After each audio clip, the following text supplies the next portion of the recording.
Convido agora os demais componentes que dividirão com o presidente a mesa diretora nesta noite. Dr. Tarcísio José Palhano, neste ato representando Dr. Walter Jorge da Silva, presidente do Conselho Federal de Farmácia e membro titular também desta academia.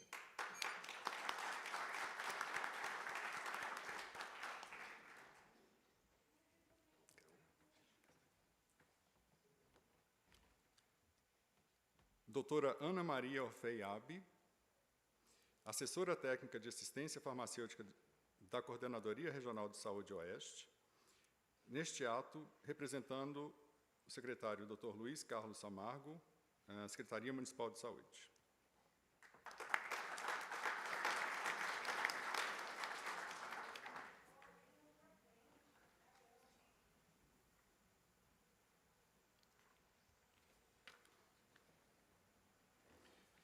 Dr. Lauro Domingos Moreto, presidente emérito da Academia de Ciências Farmacêuticas do Brasil.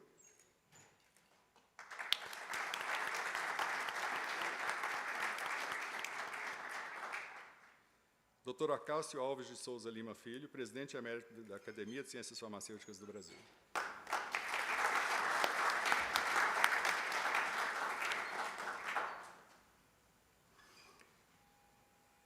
Dr. Rubens Belfort Mato Júnior, representando a Academia Nacional de Medicina.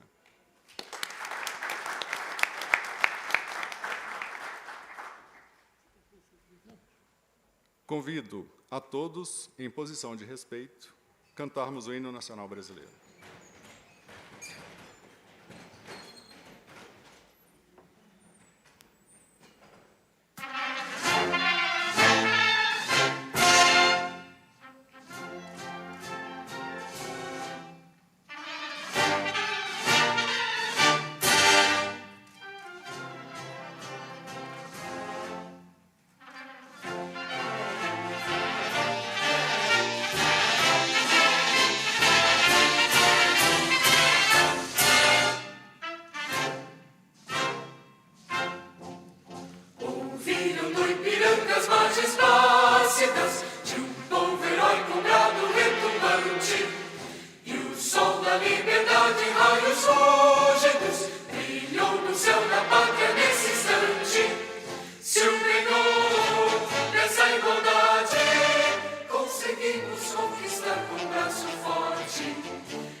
Registramos e agradecemos a presença das seguintes autoridades que se apresentaram a este cerimonial e, devido à limitação de lugares à mesa diretora dos trabalhos, sintam-se como nela estivessem.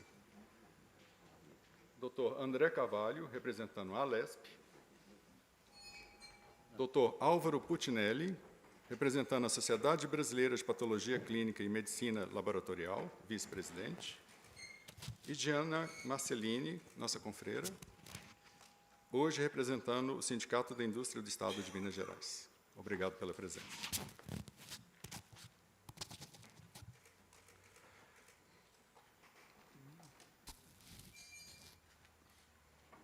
Também agradecemos a presença de todos os confreiros e confrades que estão nos assistindo pelas plataformas Zoom e YouTube, e a todos também que nos assistem pelas mesmas plataformas. Neste momento, convido o presidente da Academia, Michel Kfouri Filho, para a abertura oficial da solenidade.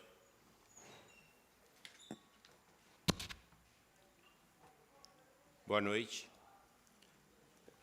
Prezados integrantes da mesa, em nome do professor Lauro Moreto, cumprimento a todos, estimados acadêmicos, amigos e demais presentes nesse ato. Na qualidade de presidente atual da Academia de Ciências Farmacêuticas do Brasil, dou boas-vindas a todos e expresso minha satisfação em conduzir a abertura dessa solenidade comemorativo do 85º aniversário da nossa Academia.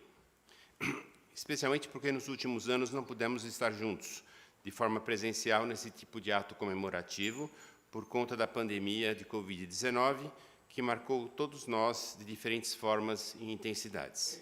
Certamente não somos mais o que éramos, porque carregamos conosco as mais diferentes marcas e sequelas produzidas por ela. Marcas não somente no nosso físico, mas na nossa alma, na nossa dinâmica cotidiana e nos nossos relacionamentos. Nos solidarizamos com a dor e os sentimentos de todos por esses momentos difíceis que ainda atravessamos.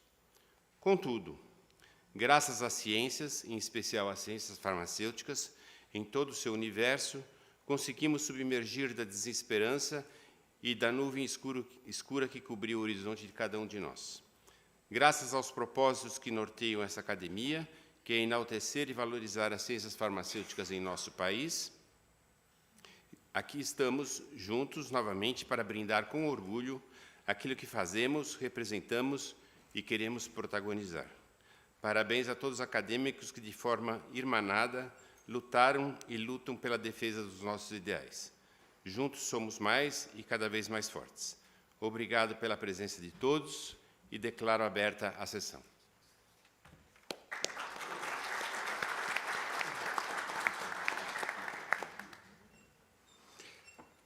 Convido o acadêmico professor Dr. Luiz Henrique Gebrim para proferir a conferência magna desta solenidade.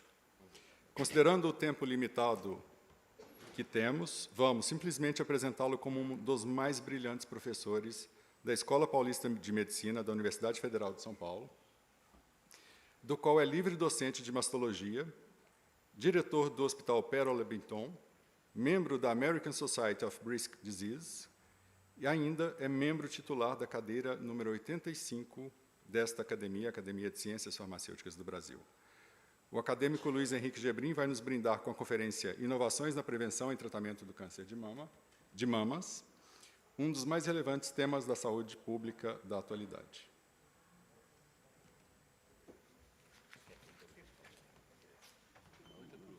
Muito obrigado, boa noite a todos os colegas acadêmicos, o presidente, nossos membros honorários.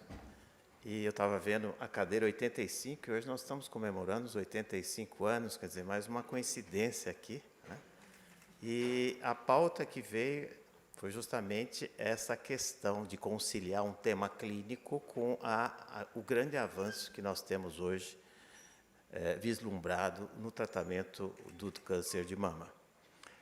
E outro ganho que nós tivemos no próximo mês, a inauguração do hospital mais moderno da América Latina da saúde da mulher, e que é o Hospital Pérola Baito, que é parceria público-privada, está totalmente equipado, pronto para ser inaugurado, e ele tem uma farmácia totalmente robotizada, onde nenhum elemento humano entra, é toda automatizada, e permite um índice de inconformidades menos do que 0,3%. Isso é muito importante para no nosso meio em que militamos. Eu acho que eu poderia trocar o slide, que acho que vai mais rápido, né? O grande desafio hoje enfrentado o câncer de mama, ele se faz presente tanto em países desenvolvidos como em países com menores recursos. Eu e mais 3 colegas brasileiros estamos integrando a Organização Mundial de Saúde, o Comitê de Câncer de Mama, e realmente nós temos dificuldades, mas temos tido grande avanço. O grande problema do câncer de mama é a sua prevenção. A partir do momento que nós identificamos como colo de útero uma forma efetiva de prevenção, é evidente que a doença não progride. E hoje, praticamente, o câncer de colo é restrito a quem não faz a prevenção, diferente do câncer de mama. Próximo. O que nós normalmente comentamos assim, a chance de cura do câncer depende de 3 fatores. O primeiro deles é quando o paciente, tendo um grau de conscientização, relata algum sintoma. Nós sabemos que, infelizmente, a dor não é um sintoma, se fosse ótimo, preditivo de câncer, não é, mas aparecimento de um nódulo. Isso depende do quê? Depende do conceito de autocuidado da mulher. Em geral, a mulher percebe, mesmo que não faz um autoexame, ela acaba descobrindo alguma alteração. O grande problema hoje, principalmente no sistema público, é a inércia do diagnóstico. Uma vez que um paciente tem um nódulo, ela vai ao consultório e 2 dias depois já está elucidado. No sistema público isso não ocorre, no mundo inteiro. Inclusive nos Estados Unidos, na população latina, afrodescendente, aqueles que não têm seguro-saúde. Isso demora meses. Isso hoje é muito importante, até que nós possamos começar a tratar. Sem um diagnóstico, ninguém trata. Por fim, o tempo de tratamento, que é um tempo que normalmente também espelha alguma demora, principalmente nos programas de saúde pública. Próximo. E nós podemos observar aqui a mortalidade no Brasil, câncer de colo de útero e mama. Está caindo, câncer de colo tende a desaparecer. Mas ainda assim existe na região norte, lá em cima, tanto em cidades pequenas como grandes, pela dificuldade. Agora, se nós observarmos colo de útero em cidades pequenas e grandes, é muito fácil, é um exame muito fácil de ser feito. Já mama, não. Mama nas pequenas cidades, a complexidade de fazer um diagnóstico preciso é muito grande. Então, existe necessidade de recursos. O que pode ser feito para prevenir o câncer de mama? Sabemos que ele ocorre mais assim, em idades superiores a 40 anos. O risco de quem já teve numa das mamas aumenta ano a ano, então é importante esse controle da mama oposta. O antecedente familiar aumenta até 3 vezes. Uma biópsia feita antes de uma lesão benigna, muitas vezes ela aumenta o risco. E hoje nós temos algumas formas testes genéticos. É aí que vem um pouco de mídia nisso, faz o teste genético. Mas o teste genético, ele pega 3 a 4% dos cânceres de mama. Então, a grande maioria, quer dizer, um teste feito negativo, quer dizer o quê? Para aqueles 3, 4% de câncer, não serve, não serviu. E os outros? Não temos ainda como saber. É como se fosse uma vacina com uma proteção de 3, 4%. Então, seria muito baixo. Precisamos, no Brasil, ter o conceito de que, como é a nossa realidade local? Isso é fundamental, porque literatura internacional é diferente da nossa. E esse é um aspecto importante para a política pública. Qual a idade das mulheres que estão tendo câncer de mama no nosso Brasil?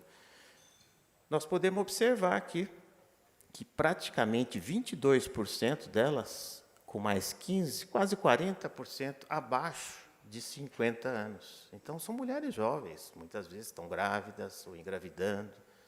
Então, é um dado importante. Se nós formos observar, as políticas de rastreamento, elas estão mais voltadas às mulheres com mais de 50 anos. Então, nós temos mulheres jovens com câncer de mama no nosso país, onde muitas delas não fez sequer um exame. Então, olha a importância do exame clínico. O que nós podemos orientar em termos de saúde, prevenção? A prevenção primária, restrita a câncer de mama, é a atividade física. Desde pequena a criança, ela precisa ser mais ativa. Esse pode ser um dos motivos de nós estarmos observando índices maiores de câncer de mama em população mais jovem. A famosa, o computador, quer dizer, a inatividade física. Então, meia hora de atividade física já foi suficiente para reduzir em 30% o risco de câncer de mama. Quimioprevenção foi um grande avanço. Nós tivemos estudos, que eu vou mostrar adiante, na quimioprevenção. Mas tomar um remédio de uma pessoa sadia, o grau de adesão é 20% nos Estados Unidos. É muito baixo, porque você tem que tomar 5 anos. Uma medicação que tem efeitos colaterais. Ou retirada das mamas, medidas drásticas, quando nós temos um teste positivo e que diz, olha, 70% de chance de ter câncer, se for andar de avião, 70% de chance de avião, ninguém anda de avião, óbvio. Então, agora, o que nós temos e que está degladiando hoje com a indústria farmacêutica, aí vem, é a prevenção secundária. Rastrear, fazer mamografia, fazer exame em mulheres sadias, custa muito. E aí nós vamos ver que nem todos os casos permitem detectar precocemente. Essa é uma discussão mais para frente. Próximo, por favor. Então, atividade física é super importante para as mulheres mais jovens, de qualquer idade. Então, isso está efetivamente comprovado. A questão da dieta, a gente vê, não coma açúcar, não coma carne, nada disso. Quer dizer, aquilo que está ficando um pouco mais frequente no dia a dia da mulher executiva, que hoje tem reunião e aí acaba tendo a famosa ingestão de álcool, que muitas vezes o coquetel, o happy hour, né? Então, os ingleses são muito reticentes em relação a isso. O álcool em baixas doses, que a indústria de vinho gosta muito, que faz bem, né? Parece que não faz tão bem para câncer de esôfago, para câncer de estômago e de mama. Então, aquele álcool tomado em baixas doses, acima de 10 gramas ao dia, ele é maléfico e ele é carcinogênico, é um fator carcinogênico. Se fala muito pouco, fala muito do tabaco, mas do álcool não. Então, às vezes, as pessoas fumam preocupadas, mas esquecem que o álcool também ele tem esse efeito. Agora, no fim de semana, também não, né? E a questão da obesidade, né? A obesidade que vem desde a infância hoje, né? Ela faz com que realmente os esteroides, o estrogênio, a esteroidogênese, fique muito mais ativa, e isso é um fator preditivo de aumento de risco também para câncer de mama. Para isso, o que nós podemos fazer? A indústria tem os moduladores seletivos, 2 medicamentos fantásticos, amoxifeno e o raloxifeno, que foram, no início, há 30 anos atrás, usados para a mulher que tinha dificuldade para engravidar. Veja só como a reviravolta, né? Medicamento efetivo que favorecia a ovulação, e depois viram que tinha um efeito mamário em reduzir o sintoma da dor pré-menstrual, e até que ele entrou no tratamento do câncer avançado, do câncer inicial, e aí agora na prevenção. Medicamento altamente eficiente. E os inibidores de aromatase. 2 estudos que nós participamos, pode passar o próximo. Um deles com o Craig Jordan, que é quem efetivamente introduziu o tamoxifeno na literatura.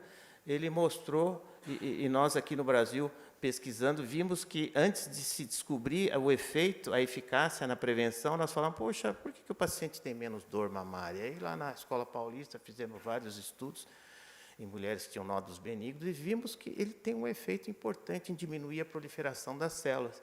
Foi então que, 4, 5 anos depois, que saíram, pode passar o próximo, os estudos clínicos mostraram, nos Estados Unidos, o efeito da redução de câncer em mulheres que tomavam sem ter câncer, preventivamente. Então, a quimioprevenção do câncer foi consagrada com esses estudos experimentais e estudos clínicos, prospectivos, principalmente o estudo do NSABP, e que efetivamente mostraram que as mulheres reduzirem 50% a possibilidade de aparecimento de câncer. Aí vem a discussão, mas elas estavam tomando porque já tinham câncer pequeno e o câncer foi tratado. Ótimo, seja o que for. Ninguém descobriu ainda o porquê, mas que funciona, funciona. Mas o grande problema é exatamente a baixa adesão, efeito colateral, calor no rosto, para uma paciente jovem, sentir um sintoma de menopausa, né? Então, a questão, ela funciona, mas essa questão, em termos de saúde pública... E aí vem a questão de saúde pública. Por que o Estado não paga o remédio? Ele salva a vida? Não está provado ainda. Então, um país do mundo diz, olha, uma coisa é prevenir. Agora, se você pegar e tratar, o paciente não tem complicação e não tem óbito. Então, essa é a discussão. Então, não é uma prioridade, mas que, efetivamente, é uma possibilidade de uso e funciona muito bom. Então, a nossa realidade aqui, mostrando em termos de Brasil, é essa, cerca de sistema público de população que não faz os exames de rotina, a maioria percebe o nódulo e nós estamos vendo ali em azul e laranja, cerca de 70% deles, praticamente 65% deles palpáveis. Então, existe uma cartilha do Ministério da Saúde, que a gente sempre pauta em cima disso, que diz que as mulheres não devem ser orientadas a fazer autoexame. Claro que quem tem acesso a médico e faz mamografia todo ano, é pouco importante, mas não digo que não seja.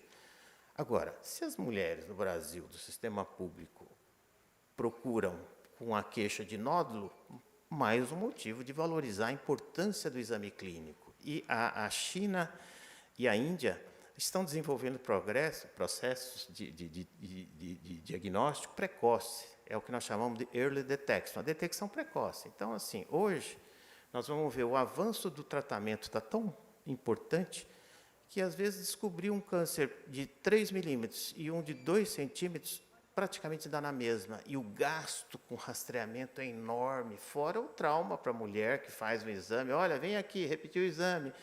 Isso é dramático, isso custa, né? Fora aquelas ainda que tem que fazer uma biópsia, porque 70% das biópsias suspeitas de câncer são benignos. Para a paciente que pega um laudo suspeito de câncer, para ela, enquanto ela não fizer ou tiver o resultado, ela passa lá dias já se vendo sem cabelo, sem mama, né? Então, isso é muito importante. Então, conhecer a realidade local. E aqui são 10 mil mulheres atendidas no Hospital Pérola Abad, isso a gente não tem acesso no Ministério da Saúde. Aqui, então, nós estamos tendo em tempo real como está a situação hoje em termos de estratégia. E aí, o que é importante? Todo mundo diz, nós temos que identificar esses nódulos e, imediatamente, o quanto antes, fazer um diagnóstico. E, para fazer um diagnóstico, exige um exame invasivo, muitas vezes uma biópsia com agulha grossa. E hoje não basta mais saber se é benigno ou maligno. E, às vezes o paciente liga, olha, é maligno. Eu falei, calma. Maligno hoje não quer dizer nada. Por quê? Porque existe a necessidade do exame histoquímico, exame imunohistoquímico.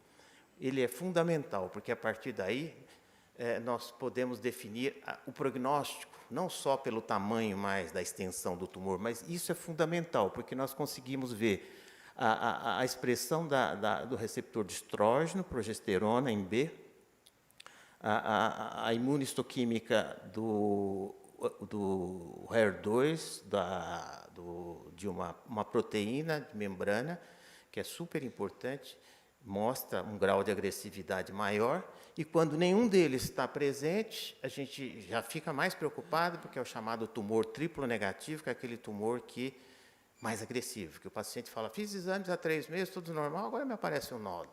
Esse é um dos problemas do rastreamento. 10% dos cânceres chamados são cânceres de intervalo. Mulheres mais jovens, que muitas vezes o tumor é esse que não expressa nada.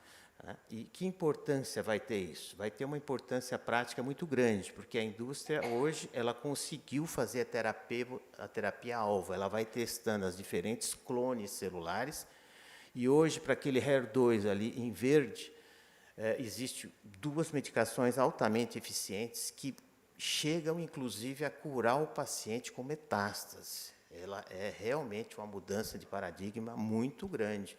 E amanhã eu tenho que fazer uma aula sobre quando que o paciente que teve câncer de mama pode engravidar.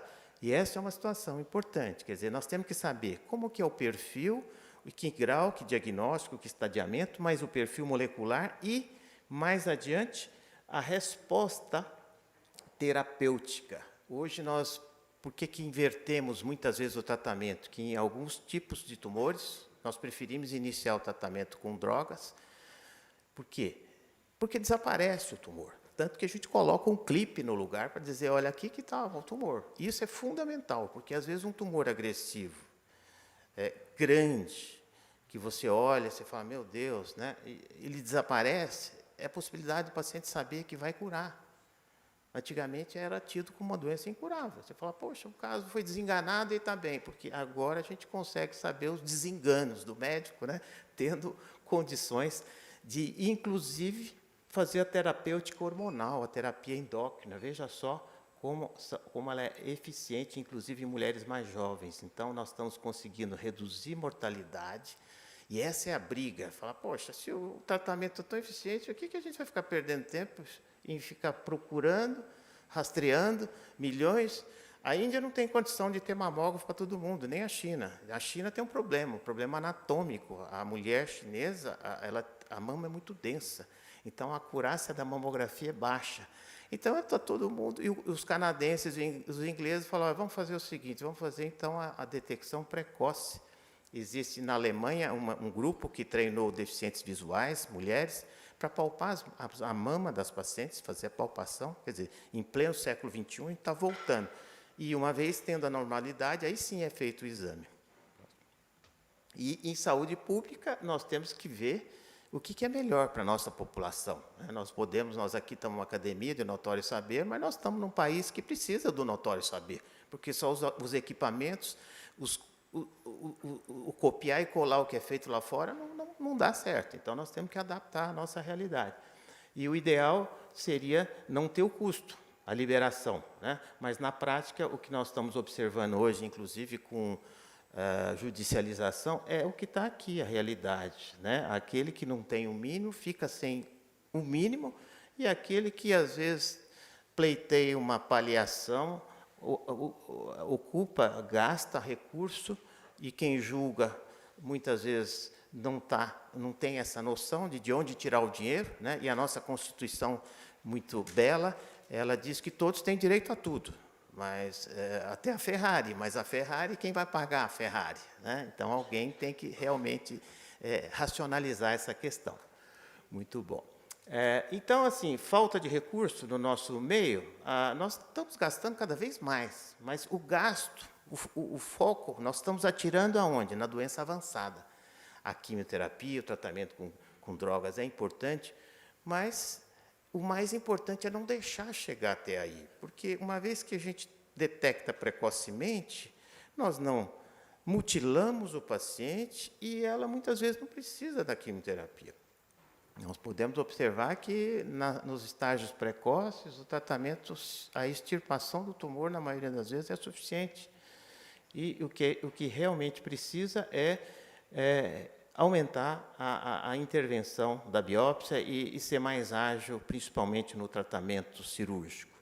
E o que os gestores e quem está fora da área clínica, nós temos que mostrar é que, se o tumor palpável palpou o nódulo, esperou 4, 5 meses até sair o resultado, que é uma realidade hoje do sistema público do Brasil, ele abaixa a curva, sai do segundo azul para o 23 lá embaixo. E isso significa tempo é precioso. É o que a gente normalmente diz. O paciente tem uma dor no peito, chega no centro de saúde, não, marca daqui um mês. Não, ele vai para o pronto-socorro, mas não existe uma diretriz. Mama precisa, diferente de colo de útero. Olha, isso tem que ser visto com uma certa prioridade. Hoje, no estado aqui de São Paulo, nós temos, não seria o fast track, mas já seria o referenciamento para lesões de alta suspeita. E a gente sempre fala para os colegas que trabalham nas unidades básicas, olha, suspeitou, tem linfonodo? Manda direta, não fica perdendo tempo, porque ela vai fazer um exame, e que exame, que é mamografia, não precisa, ela precisa de uma biópsia. Então, para quem tem nódulo palpável, o mais importante é a biópsia. E nós vamos ver que agora, com o tratamento, essas curvas estão se modificando. Se eu tenho condições de tratá-la de forma sistêmica, o tratamento medicamentoso, as curvas hoje, aquela primeira curva, que é do nódulo palpável, aquele primeiro azul, ela praticamente encosta no verde. E isso é o que está gerando. Cara, se cura 90%, com mamografia ou 6 meses, 8 meses depois com nódulo palpável, dá na mesma? Então, para que ficar gastando muito recurso com mamografia? É uma briga que hoje está a indústria de diagnóstico com a indústria farmacêutica, com a eficiência da indústria farmacêutica. Então, essa é a dinâmica hoje da Organização Mundial de Saúde. Nós temos que priorizar populações de baixo recurso, que existe no mundo inteiro, né? Não adianta olhar para o Brasil, para a Índia, não. Os Estados Unidos tem aquela população que é excluída, aqui não tem seguro-saúde. Então, o diagnóstico precoce, o early diagnosis, ele traz menos pessoas para o sistema e nós podemos ser ágeis em relação a isso. Quem tem o nódulo.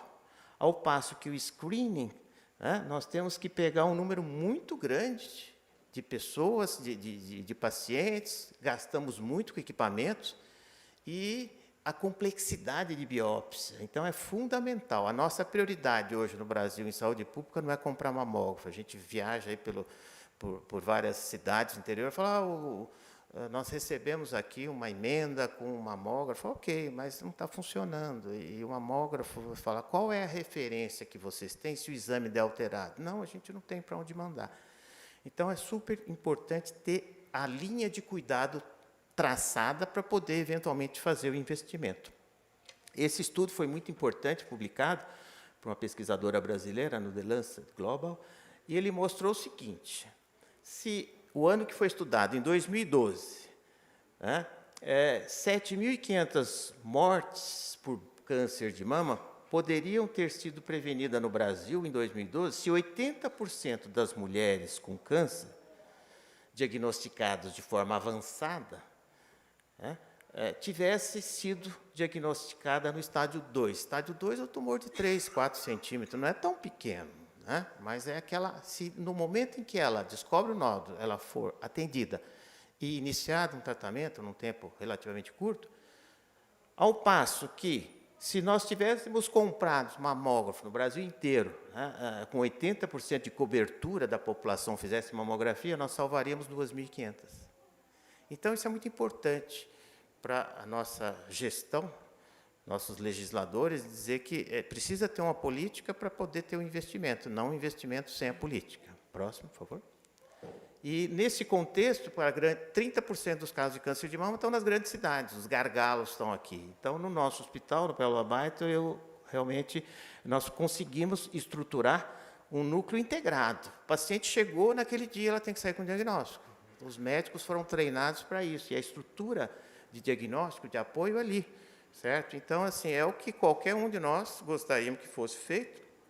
Se alguém dissesse, você está com suspeita de câncer, fala, me interna e faz o que tem de fazer, porque eu não vou dormir à noite enquanto isso. Próximo. Então, veja o que aconteceu. Era o que era esperado, é o downstage, quer dizer, o que era estádio 3, de 40%, já em 2006, hoje a gente está conseguindo manter em 25%. Mas é alta ainda. Sim, mas nas nossas clínicas privadas, 10%, 15%, porque os tumores, às vezes, são muito rápidos. Então, chegar a 25% no sistema público é muito bom. Mas o que aumentou? O amarelo que é o estágio 2. E é isso que nós temos que fazer, ser mais ágil. Não precisa comprar nada, só precisa fazer a fila andar. Para a fila andar, nós temos que ter capacitação. E hoje, 50% só das mulheres têm as mamas... são submetidas a mastectomia, metade praticamente fica com as mamas. Próximo. E isso foi publicado há 1 ano e meio na revista Cancer, que é a mais importante revista de câncer, mostrando a experiência brasileira, que é a estrutura que a gente acha que tem que ser feita nas grandes cidades. Copia e cola, não vamos repetir, SUS é tudo igual? Treina o pessoal e vamos salvar vidas, fazendo o quê? Usando o recurso integrado. Próximo. Isso a Fundação Susan Komen bancou a capacitação de médicos dos principais institutos das regiões Norte e Nordeste, pagou passagem para eles virem, tudo com dinheiro internacional, porque eles viram que isso é importante para o Brasil. Próximo.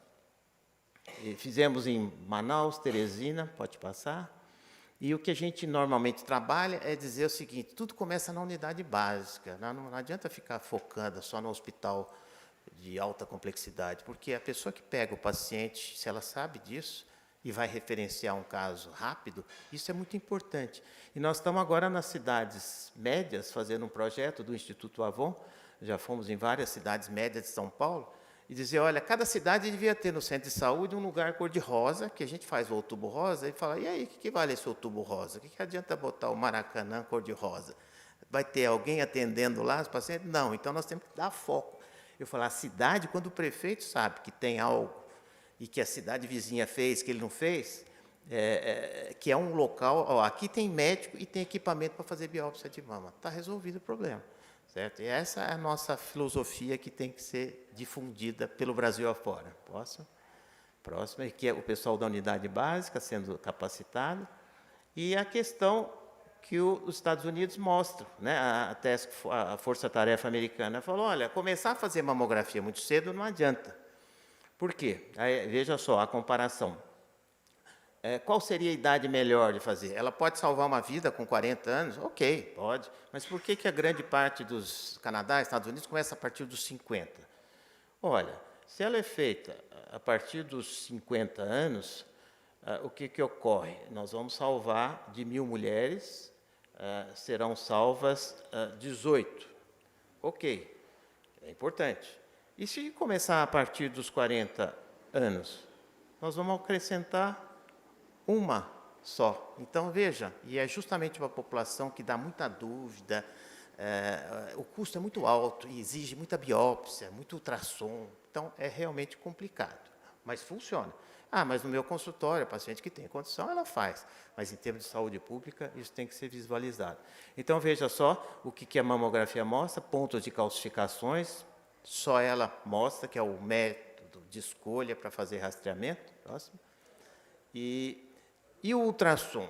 A gente vê no Brasil um certo uso abusivo do ultrassom. Não está na idade de fazer mamografia, faz ultrassom. Não adianta. Mas o ultrassom vê nódulo benigno que não precisa fazer nada. E acaba o quê? O paciente estressado, querendo que faça uma punção, uma biópsia. Então, o ultrassom ele é secundário, é para tirar dúvidas, não um método, um primeiro exame de rastreamento. Para dizer que nós temos mamógrafo, já tem mamógrafo suficiente no Brasil, por quê? Se nós usássemos a plena carga os 5.000 mamógrafos que tem no sistema público, infelizmente eles são ociosos, nós conseguiríamos fazer 36 milhões de exames por ano. Então, já cobriria com folga até paciente, quase que daria para começar abaixo de 40 anos de idade, as pacientes. Então, não é falta de equipamento, é falta de uma estrutura e de uma dinâmica. E não adianta fazer o exame e não ir adiante na elucidação diagnóstica. Em termos de evolução, na cirurgia, hoje nós temos a cirurgia radioguiada. Para essas lesões pequenas, que a gente não consegue palpar, nós conseguimos fazer a injeção do radioisótopo e, o que é mais importante, esse radioisótopo migra até o primeiro linfonodo, que nós chamamos de linfonodo sentinela, e esse linfonodo identifica se é necessário ir adiante ou não na cirurgia. E, na maioria dos casos, nós paramos aí, quer dizer, nenhuma quase morbidade às pacientes com câncer precoce de mama. E aí vem a questão da mídia, mas como que é essa cirurgia que a Angelina Jolie, né, fez? Ela é válida? Ela pode ser aplicada ao câncer? É só para quem tem risco elevado? Não, essa também foi um grande avanço. Com o quê? Com as próteses, né? A evolução das próteses hoje foi muito grande, e a durabilidade e a técnica da cirurgia plástica. Então, hoje nós conseguimos, mesmo no tratamento de câncer, naqueles casos mais iniciais, fazer a remoção da glândula e inclusão da prótese no mesmo tempo. E isso permite o quê? Um resultado estético muito bom para o paciente e uma grande ressecção, nós chamamos de citorredução, e, às vezes, no paciente que tem uma mutação ou que tem um risco alto, são pacientes mais jovens, principalmente, é feito também a remoção da mama oposta, que reduzimos aí 90% a possibilidade dela ter câncer na mama oposta. Você fala, mas é tão fácil assim? Não é fácil, é uma cirurgia que nunca remove 100% da mama. Isso é que é importante. Sempre 10, 15% do tecido mamário fica embaixo da pele e a gente tem que esclarecer o paciente que, olha, você não está livre, não, você precisa fazer os controles, mas o índice de redução de câncer é 90%. E como tratamento também é válido, preservar o complexo auréolo papilar. E já na fase final vem a dúvida, e aí, todo mundo precisa fazer químio, como é que funciona? Hoje, a quimioterapia é um tratamento agressivo, ele nem sempre dá bons resultados, o certo seria saber quem vai se beneficiar da químio. Hoje, alguns estudos, existem alguns exames moleculares que são feitos, inclusive, fora, e que diz para o paciente, olha, essa paciente, embora ela tivesse um tumor maior, etc., mas a químio não vai beneficiar. Isso é muito importante saber também, certo? Nós não podemos fazer o tratamento e dizer, olha, fez e não regrediu. Então, a terapia chamada alvo com o trastuzumab, ela foi fundamental para aquelas pacientes, quando faz o imunistoquímico, vem HER2 superexpresso, que é esse oncogen. E isso mostra o quê? O remédio vai funcionar ali, ele vai atuar naquela membrana e não vai deixar a célula proliferar. Ele vai corrigir aquele defeito e vai destruir aquele caminho alternativo que fazia a divisão celular. Próximo, por favor. E, então, em termos genéricos, na maioria dos casos em que é necessária a quimioterapia, às vezes nós fazemos antes, porque o paciente fala, mas por que não opera já? Não, é importante o paciente saber, veja as diferenças de curva de sobrevida, quanto mais alta, são aqueles casos em que são os tumores hormônios sensíveis e os tumores onde a quimioterapia regrediu toda a lesão. Então, isso é fantástico, porque mostra uma possibilidade de cura altíssima para essas pacientes. E qualquer um de nós gostaríamos de saber antes qual vai ser a evolução, e principalmente aquela que quer ter uma gravidez mais adiante, isso é fundamental. Então, a informação, não só reduzir o tumor para poder fazer uma cirurgia menor, mas também a informação prognóstica é muito importante. E no nosso sistema público, nós podemos ver o quê? Nós temos aqui no Brasil, aqui nossas pacientes do SUS estão aqui, sobrevida, mesmo tendo tumores maiores, sobrevida de 75% a 80%.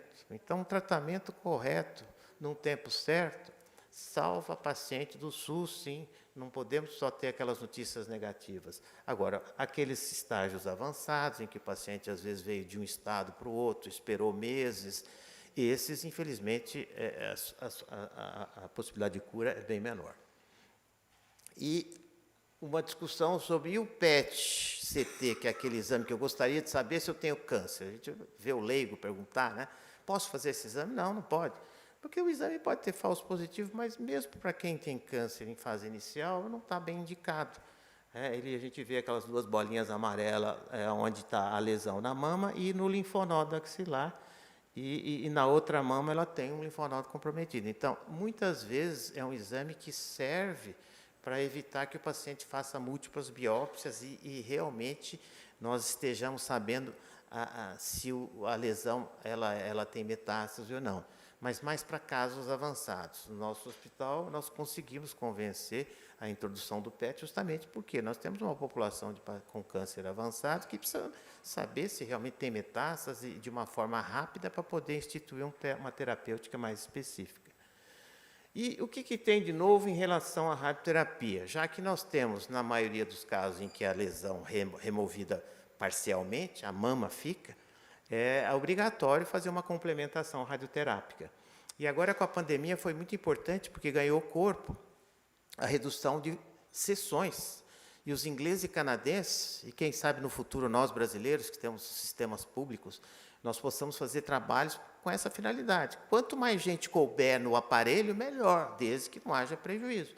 Então, nós estamos conseguindo fazer agora 5 sessões, aquilo que os pacientes demoravam 1 mês e meio, vinha de uma cidade para outra, nós começamos na segunda, sexta-feira ela termina.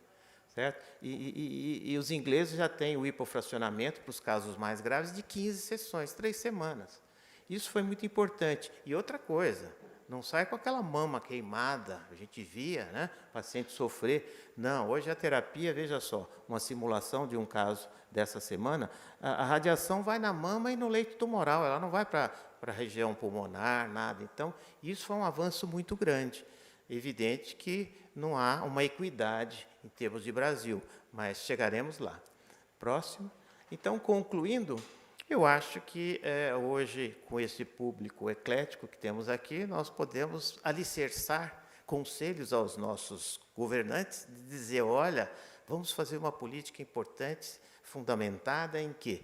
Em reduzir, facilitar o acesso dessas mulheres que estão na fila com nódulo, e vamos criar outra fila de quem vai fazer mamografia? Não, vamos zerar primeiro essa fila, e aí a gente abre. São Paulo é um estado que está em condições de fazer um rastreamento, ele é feito de forma oportunística, mas nós temos que ter gestão, parceria público-privada. Nós temos que ter uma mamografia com resultado na hora, não podemos ter aquela mamografia que o paciente volta a 15 dias.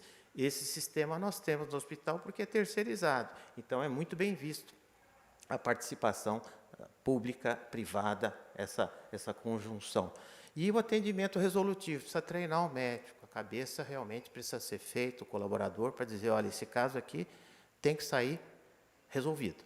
Né? E lembrar que a atenção básica é fundamental para tudo. Né? É o primeiro acesso ao paciente. Acho que é isso. Muito obrigado. Cenas do nosso novo hospital. Muito obrigado. Boa noite.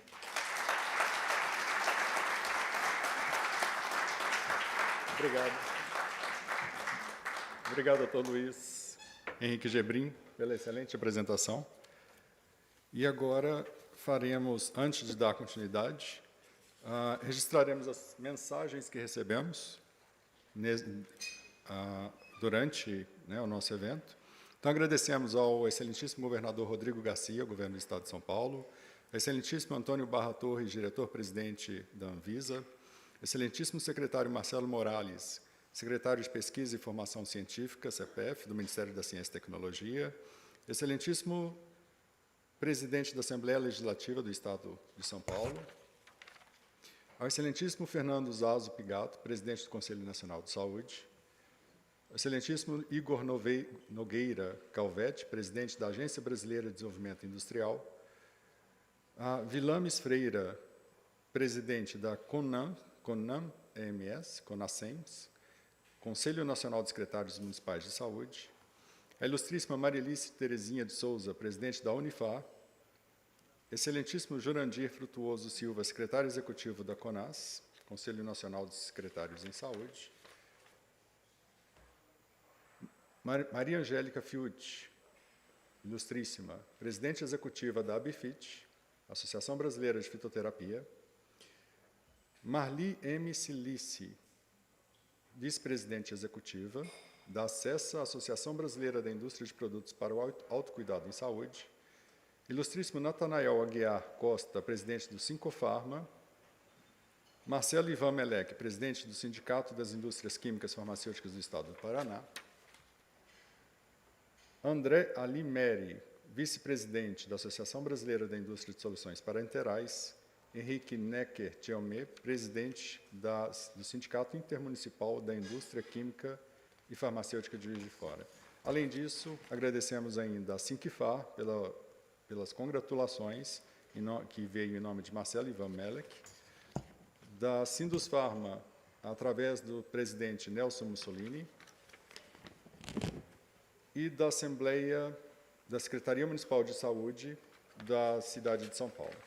Então, a todos vocês, os nossos agradecimentos, e ressalto ainda, agradeço a presença dos nossos confreires, dos nossos confrades e confreiras, Acácio Alves Souza Lima Filho e Márcia de Carvalho Santos, Dagoberto de Castro Brandão e Alaide Soares Brandão, Dirce Acamini, Henri Suzuki, Hilton Oliveira dos Santos Filho, João Massude Filho e esposa,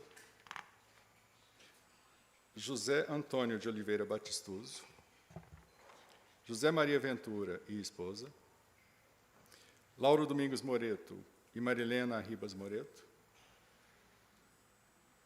Luiz Henrique Gebrim, nosso palestrante, Marco Antônio Stefano, Michel Kifuri Filho e Maria Emília Kifuri, Nilce Cardoso Barbosa e Marco Quintão, Pedro Eduardo Menegasso e Alessandra Brognara, Pedro Gonçalves de Oliveira, Rui Seabra Ferreira Júnior e Ana Silvia Ferreira, bem como Ana Liz Ferreira, Terezinha Jesus de Andreoli Pinto e Antônio Felizes Pinto, Walker Magalhães Laman e Amanda Lama. E eu acho que a Silvia Storpitz também deve ter chegado. Dando continuidade, vamos agora proceder à incorporação do professor Dr. José Maria Ventura Ferreiro, ex-presidente da Real Academia de Farmácia da Catalunha, como membro da Academia de Ciências Farmacêuticas do Brasil.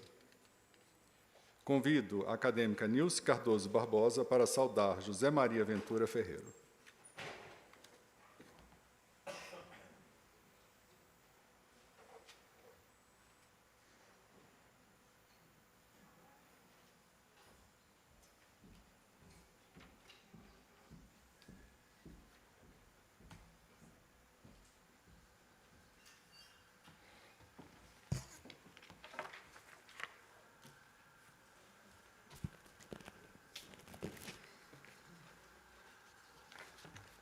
Ilustríssimos senhores acadêmicos, Michel Kfouri Filho, Acácio Alves de Souza Lima Filho e Lauro Domingos Moreto, respectivamente presidente e presidentes eméritos da Academia de Ciências Farmacêuticas do Brasil. Ilustríssimo senhor José Maria Ventura Ferreiro, boa noite. Ao nomeá-los e cumprimentá-los, incluo todos que neste momento se fazem presentes e estão nos assistindo virtualmente, acadêmicas e acadêmicos, autoridades, familiares e demais convidados. A Academia de Ciências Farmacêuticas do Brasil, nesta noite do dia 12 de agosto de 2022, incorpora ao seu sodalício um novo membro correspondente estrangeiro.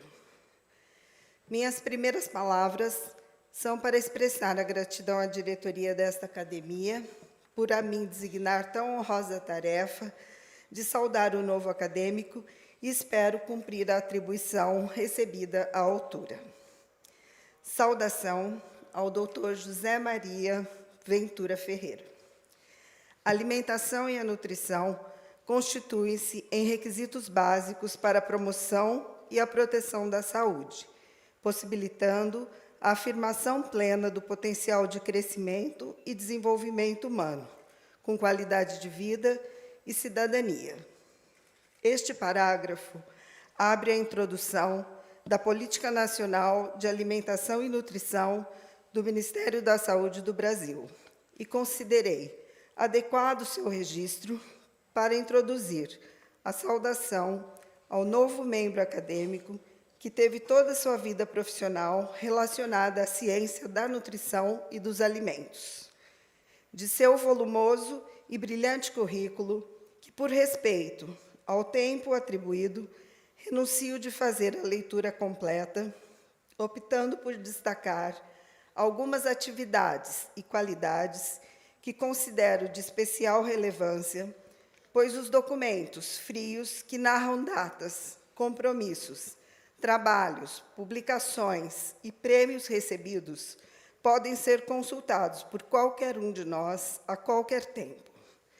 No entanto, os valores humanos e as contribuições à sociedade que se escondem sob esses documentos nem sempre são fáceis de serem percebidos para quem não conhece a quem irá saudar pessoalmente. Assim, vali-me hoje, felizmente, a uma pesquisa na internet para apresentar alguns dados que pudessem resumir e valorizar a importância e a relevância de sua trajetória.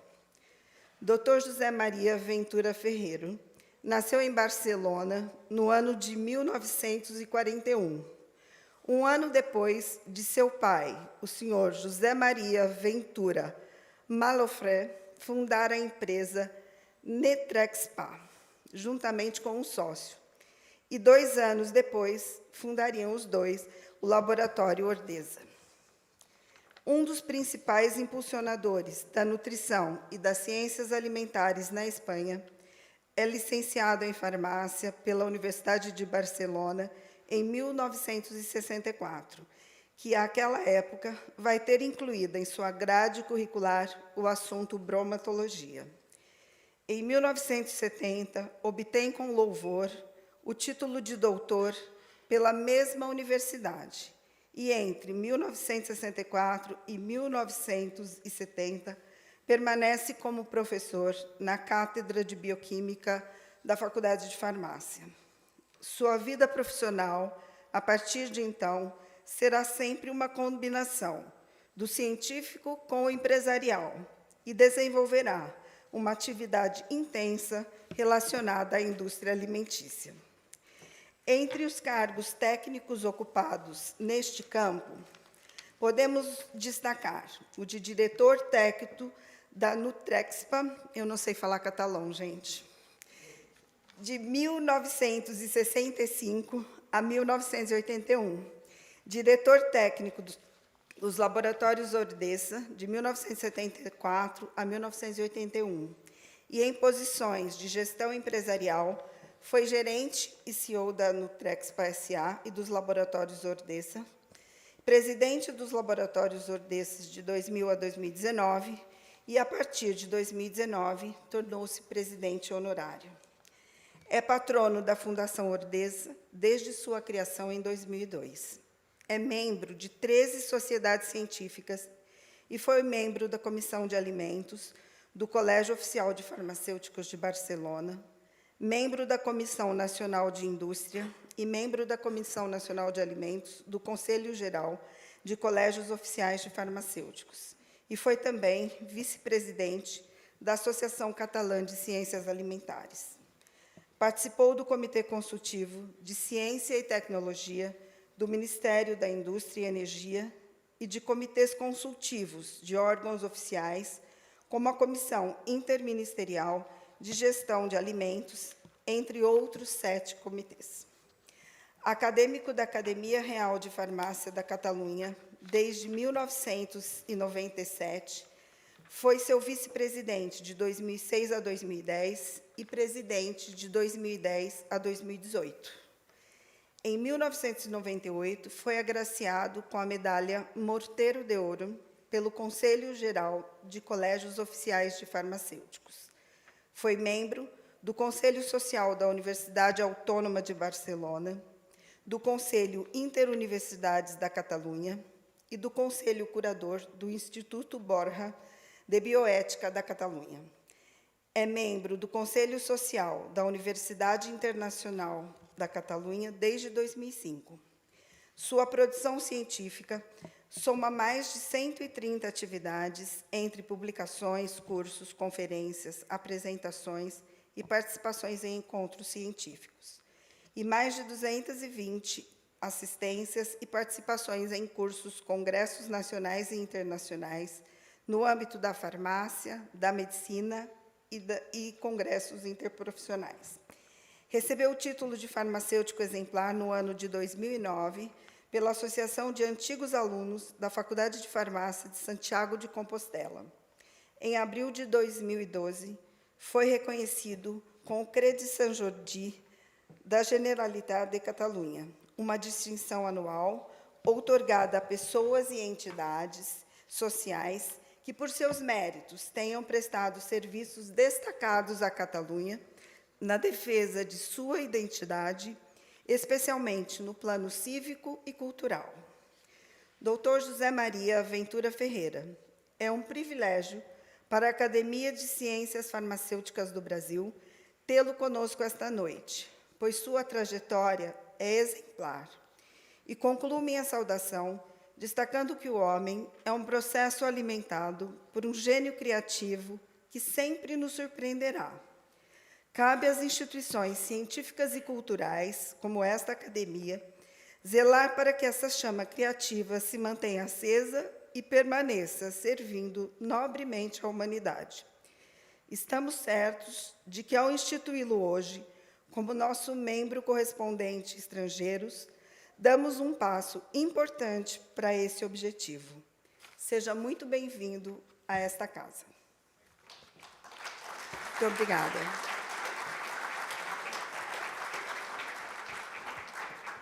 Obrigado. Convido o professor Dr. José Maria Ventura Ferreira para se colocar à frente da mesa diretora. Convido o presidente Michel Kfouri Filho e o presidente emérito Lauro Domingos Moreto para o ato de incorporação.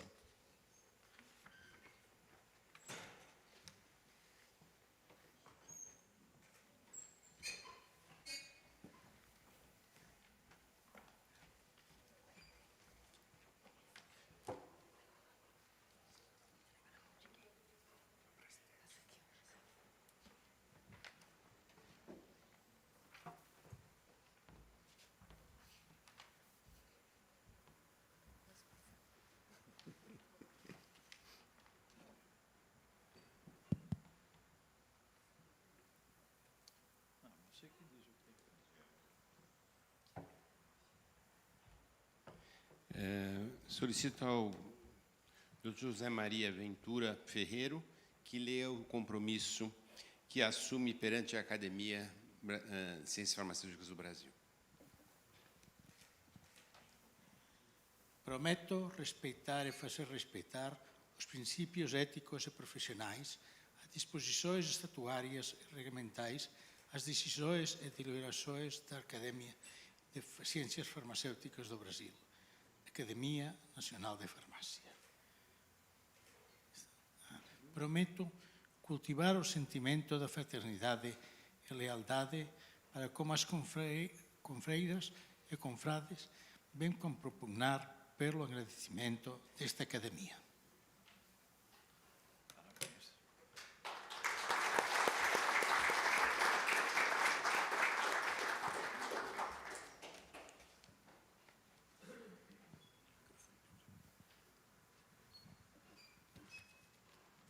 Na qualidade de presidente da Academia de Ciências Farmacêuticas do Brasil, declaro José Maria Ventura Ferreira, membro correspondente estrangeiro desta Academia, e em seguida vamos fazer a outorga do diploma e da sua medalha.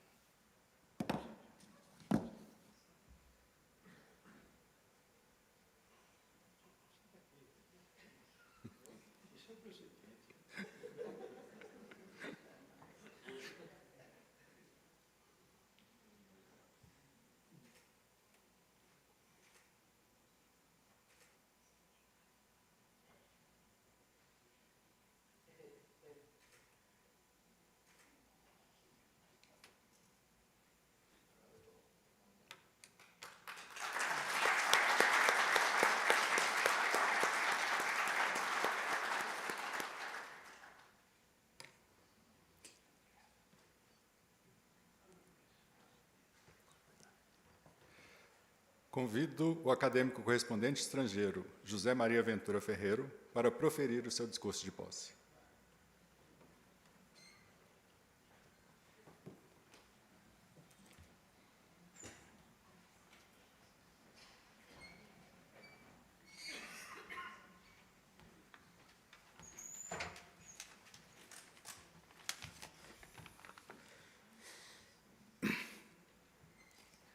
Gostaria de começar com algumas palavras de agradecimento à Academia de Ciências Farmacêuticas do Brasil pela atenção que tiveram para mim ao nominar-me como acadêmico correspondente de sua prestigiosa instituição. É uma honra e uma grande satisfação para mim poder pertencer à Academia de Ciências Farmacêuticas do Brasil, com a que faz um tempo mantenho um bom relacionamento, seguindo sempre que posso os programas que são feitos online de cursos e palestras, tanto da própria Academia como as feitas em colaboração com outras instituições. Ainda, já que já nos conhecíamos essa relação, tornou-se mais próxima quando tivemos o Encontro Ibero-Americano que foi realizado em São Paulo no ano 2013, e que se demonstrou a capacidade de organização e bom trabalho desta Academia. Desde então, havendo também seriedade e contribuição de conhecimentos que sempre projetaram através de suas atividades, passei a ter um interesse ainda mais especial em seguir-los. Reitero minha gratidão, assim que me ofereço para colaborar em tudo que foi possível, sempre que a distância permita, ainda que hoje em dia, como todos os avanços tecnolóxicos, é máis fácil poder ter unha comunicación fluida, o que facilita esa colaboración. Aproveito para informar que o profesor Lauro Moreto, presidente emérito desta Academia, é tamén membro eleito da nosa Real Academia de Farmacia de Cataluña. Esperamos que, coincidendo con o próximo encontro a ser realizado en Madrid, possa se aproximar de Barcelona para ler o discurso de entrada en nosa Academia, onde recibirá seu diploma e a medalla que acredita a súa condición de académico correspondente. Como o Dr. Lauro Moreto, mantivemos contacto ao longo destes anos e teño grande respeto e admiración por ele. Estou certo que para a Real Academia de Farmacia de Cataluña será moito importante ter a súa presenza e contribucións. Non quero me alargar moito, mas tamén quero agradecer a todas as atencións que recibí e as facilidades que me deran para poder participar persoalmente deste evento. Non teño muchas habilidades informáticas, así que a posibilidade de ter que facer ese discurso a distancia me causaría algún que outro problema. Foi por iso que eu preguntei fai 2 anos se podía me ayudar ese discurso até o momento de ser posible comparecer presencialmente, así como está sendo hoxe. Igualmente, quero expresar meus agradecimentos a Luís Campos por facer a tradução desse discurso e a Fernanda Nepomuceno pela tradução das introduções e das palavras de agradecimento. É unha gran satisfacción poder estar aquí con todos vocês e restablecer novas relacións con outros membros, que até então non conhecía e que, no entanto, espero poder ter unha frutífera relación no futuro. Muito obrigados a todos.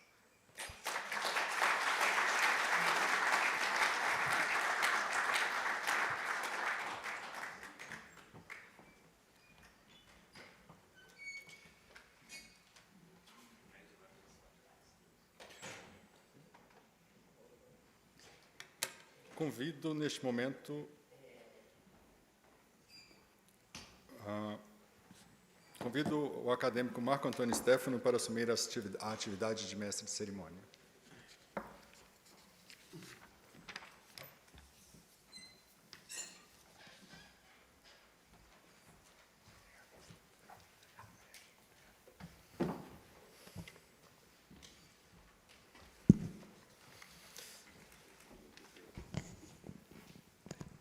Boa noite a todos.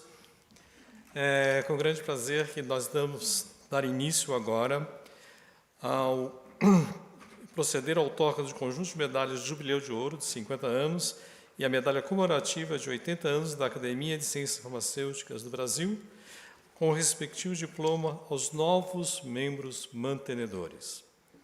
Dessa forma, eu convido antecipadamente a presença da doutora acadêmica Silvia Storpirtes e o doutor presidente Michel Kfouri para se colocar à frente, para que possamos entregar essa medalha e o diploma ao convidado doutor Oscar Yazbek, diretor executivo da Abafarma, Associação Brasileira de Atacados Farmacêuticos.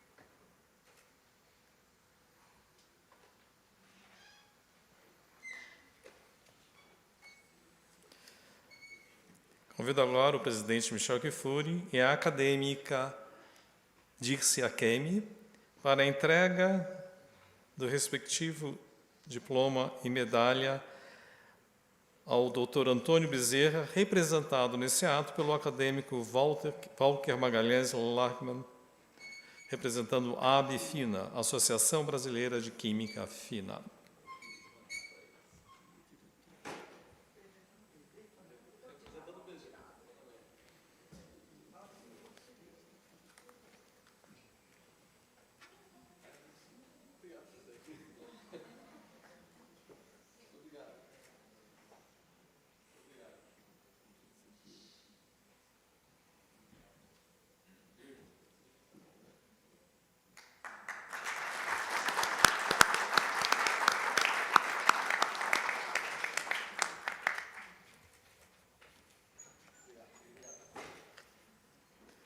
Convido nesse momento o presidente Michel Kfouri Filho e a doutora Terezinha de Jesus Andreoli Pinto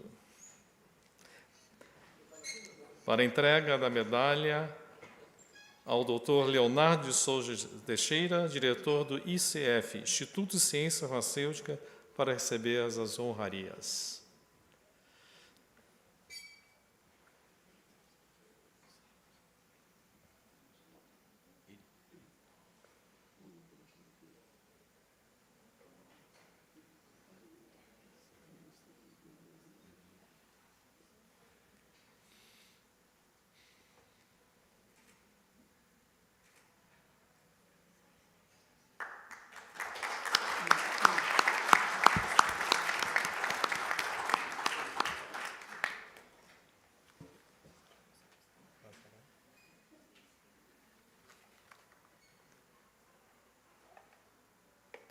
Convido nesse momento o presidente Michel Kfouri e a acadêmica Maria Nazaré da Costa Alencar.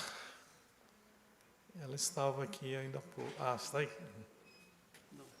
Para a entrega da honraria, a nossa convidada, a doutora Thalita Ferreira, da Legis Consultoria, para receber a medalha e o diploma.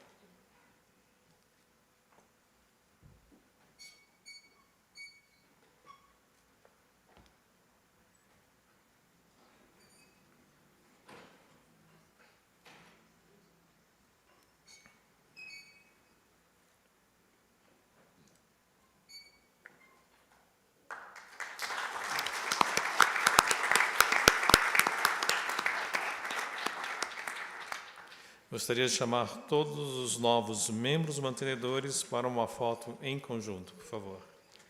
Thalita, fica.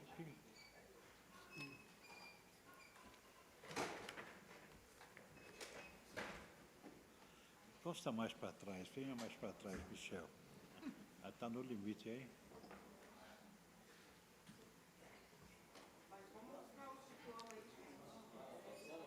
Vou mostrar. Pode dobrar para isso.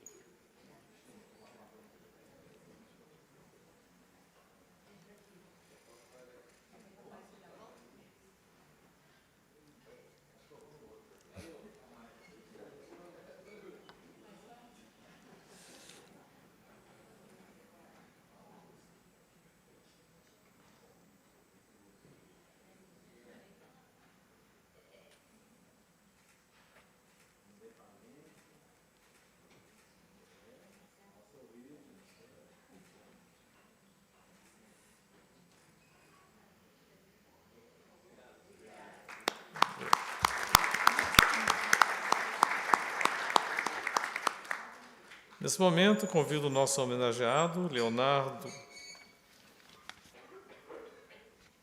de Souza Teixeira, para dar continuidade ao seu trabalho de mestre de cerimônia. Muito obrigado.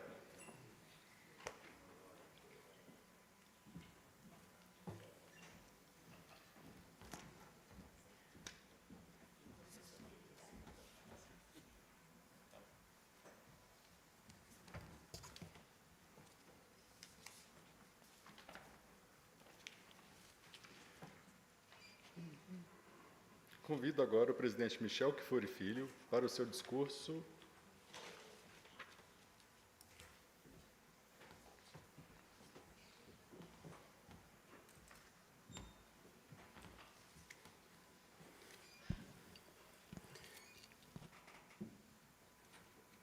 Prezados membros da mesa diretora, os quais eu os cumprimento através do Dr. Rubens Belfort, que aqui compõe essa mesa, prezados acadêmicos, amigos, familiares aqui presentes. Amanhã, dia 13 de agosto, nossa academia comemora 85 anos de sua formal constituição, que foi no dia 13 de agosto de 37. Contudo, suas origens remontam de um período bem anterior. Começa lá em 1808, quando o Brasil deixa de ser colônia e passa a ser reino de Portugal com a vinda de D. João VI. Dois pontos foram marcantes nesse momento: a instituição da Botica Real Militar e da Sociedade de Medicina do Rio de Janeiro, depois chamada Academia Imperial de Medicina e, atualmente, Academia Nacional de Medicina. Lá tivemos, entre as 3 sessões, a sessão de farmácia, onde lá ficamos por mais de 100 anos. Com a separação dos cursos de farmácia das escolas de medicina, nossa sessão na Academia Nacional de Medicina transformou-se em ciências aplicadas à medicina. E, por conseguinte, migramos para as nossas próprias instituições, muitas das quais não prosperaram até a fundação da Associação Brasileira de Farmacêuticos, no Rio de Janeiro, em 1916. A Associação Brasileira de Farmacêuticos foi berço de um avanço meteórico e descomunal para as ciências farmacêuticas do Brasil. Lá na presidência de Rodolfo Albino Dias da Silva, que iniciou em 1920, organizou-se o primeiro Congresso Nacional de Farmácia, realizado em 22, ano do primeiro centenário da independência do país, exatamente 100 anos atrás, visto que esse ano comemoramos o bicentenário da independência aqui no nosso país. Foram momentos marcantes da nossa identidade nacional, como a Semana de Arte Moderna. A ABF crescia cientificamente através do seu departamento científico e pelo projeto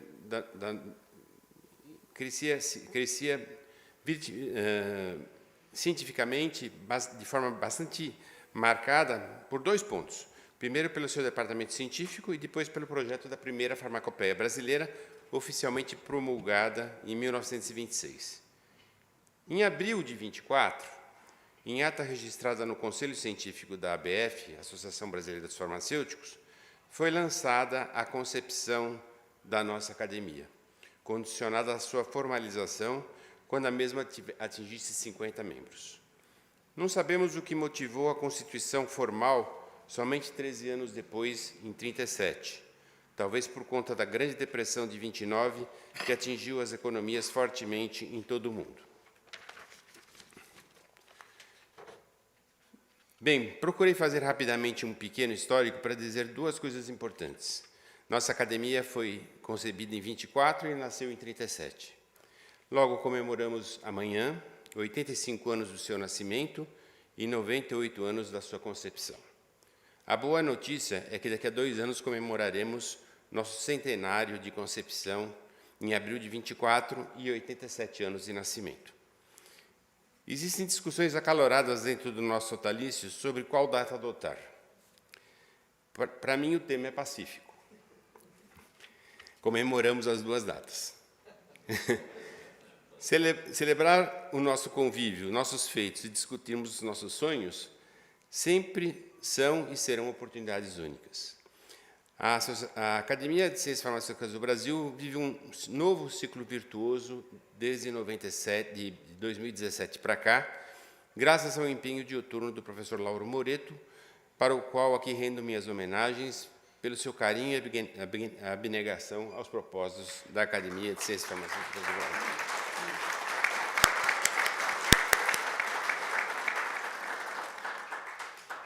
Da gestão do acadêmico Acácio para cá, enfrentamos a pandemia do Covid-19, que desestruturou a todos nós sobremaneira.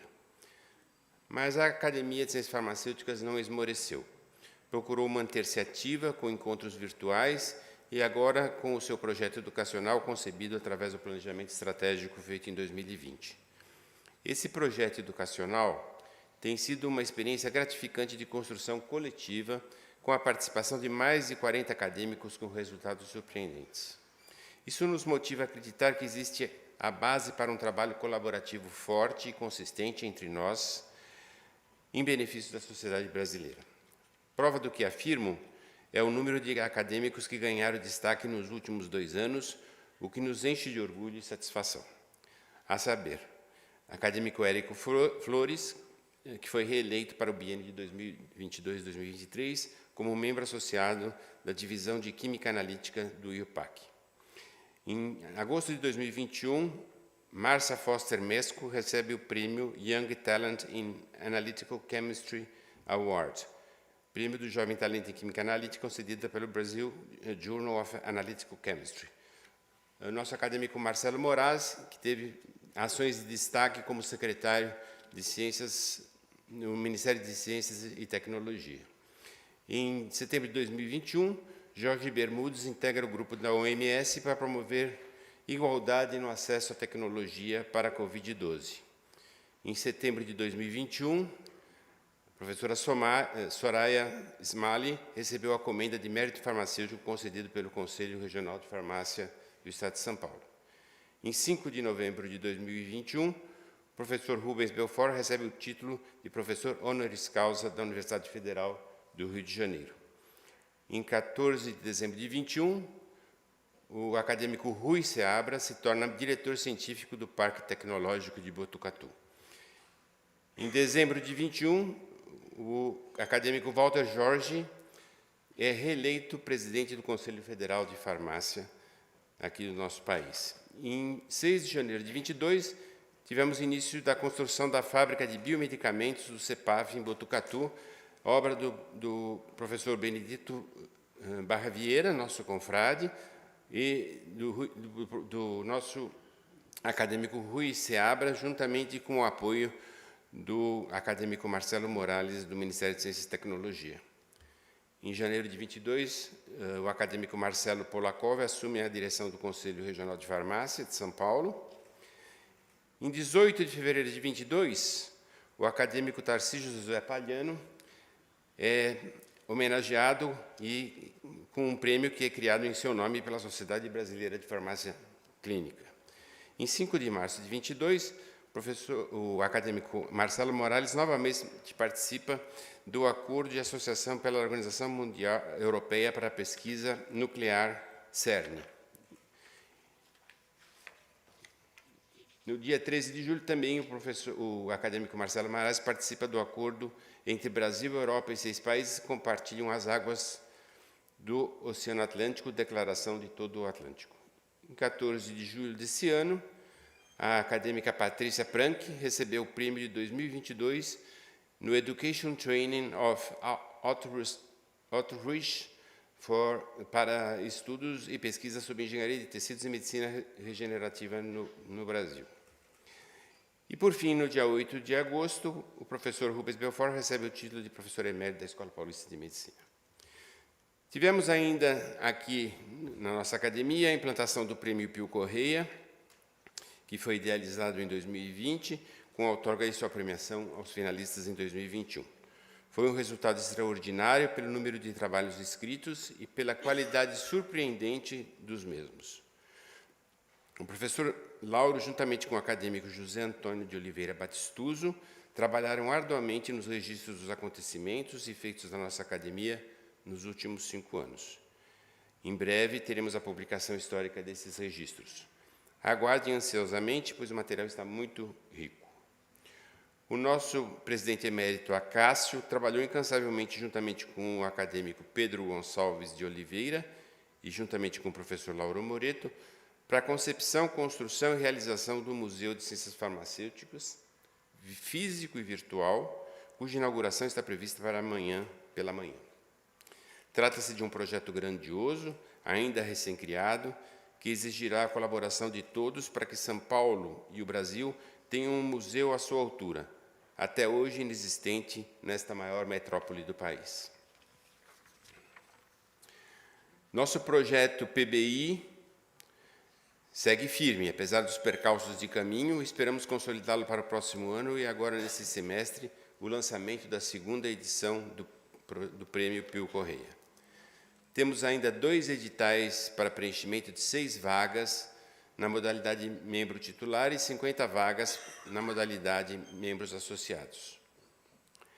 Estamos com os editais abertos através do nosso site, onde os candidatos podem fazer sua submissão até o mês de setembro. Esse também é um novo modelo implantado, seguindo a recomendação do nosso planejamento estratégico, para dar maior transparência e acesso aos interessados. Contamos com a divulgação dos senhores, para que encorajem a submissão de colegas do seu relacionamento, para que possamos trazer mais e mais profissionais brilhantes para o nosso sodalício. Por outro lado, nesse período tivemos baixas em nosso quadro associativo, o de acadêmicos, com o passamento dos ilustres acadêmicos Anthony Wong, Eufrides Eva Sherman Chavpol, Fernando Estil da Cruz, Gilberto Posetti, José Stori, Mauro Ferreira Leal, Pedro Zdoia e Rita Maria de Amparo Bacelar Palhano. Sentiremos a falta de seus conselhos e ensinamentos, mas os teremos presentes entre nós. Descansem em paz. Por fim, sinto-me honrado em ter vivido esses momentos juntamente com os senhores e reafirmado a minha convicção que juntos somos e podemos mais. Salve a nossa Academia de Ciências Farmacêuticas do Brasil. Obrigado.